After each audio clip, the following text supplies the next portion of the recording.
even mean, Bowers? Ahoy there, YouTube! We're back again today for more of our Origins Bonanza Explosion Blood coverage here live at the CGE booth with Nathan, and we're about to learn about the brand spanking new Lost Ruins of Arnak, the Missing Expedition expansion. So what is this, Nathan? Yeah, so this is the second expansion in the Arnak series. This will be coming out at Gen Con. Right now we're kind of doing a preview of it. This adds a lot of new stuff to the game. If you're familiar with the previous Expedition Leaders expansion, that one added a bunch of new leaders that added asymmetrical gameplay to the base game, which actually changes the game a lot and is a lot of fun.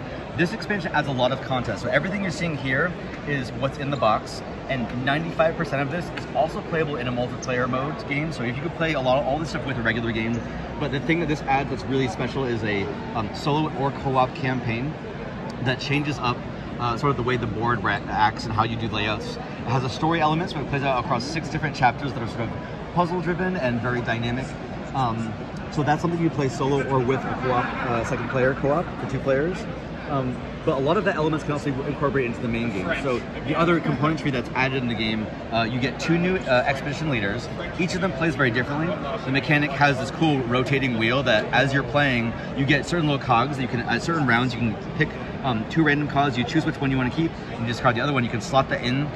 And then as the deck basically focuses very much on, her deck uses to cycle the cards, essentially, to cycle the wheel. So you'll be shifting at 90 degrees, and then you get based up on the type of spin you're doing, you get different options. You can do a silver spin, you can get either one of the silver options on that, or if you're doing a gold spin, as you get upgrades, you can get a more powerful option, or double, you can get each of these. So over the course of the game, you're adding cogs to this wheel, and you're just spinning it more and more as you go. So you can actually get really powerful over the course of the game. She's a very interesting character. She starts off with a monkey and gets 2 slots for additional assistance. The journalist plays also in a completely different way.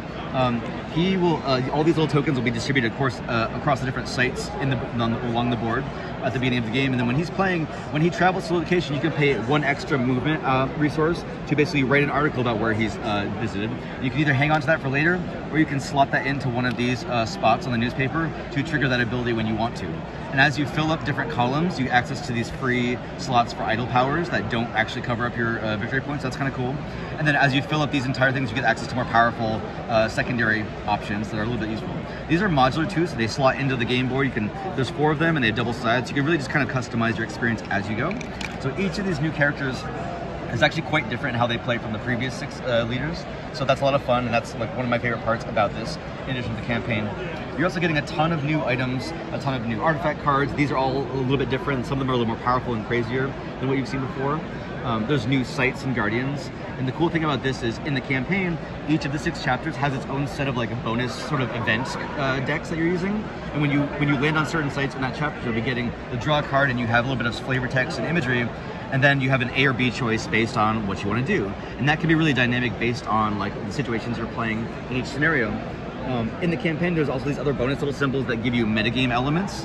So there'll be a booklet of, I'll grab the copy here. There'll actually be a proper booklet. This is like the printout version. But as you're making choices, you'll be accruing over the course of multiple chapters, little symbols that will unlock additional content when you're playing solo or co-op for the campaign. But you can also use all this content with a regular game. So what you'll do is basically shuffle any of these site tiles into a regular game, and then it'll come up naturally through the course of gameplay potentially. When that happens, when you use it, you can also just grab a card and treat it as an alternative. You pick one or the other, and you just ignore the bonus tiles when you're playing with a multiplayer game. So that's a really fun element because it adds a little bit of like variable choice and unpredictability to the gameplay.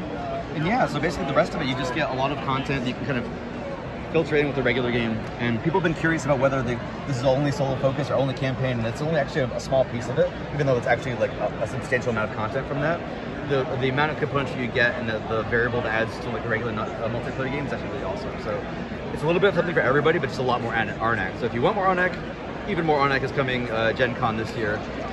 You can do pre-orders now to reserve your copy if you want to pick it up, or just check it out when you're on the show floor.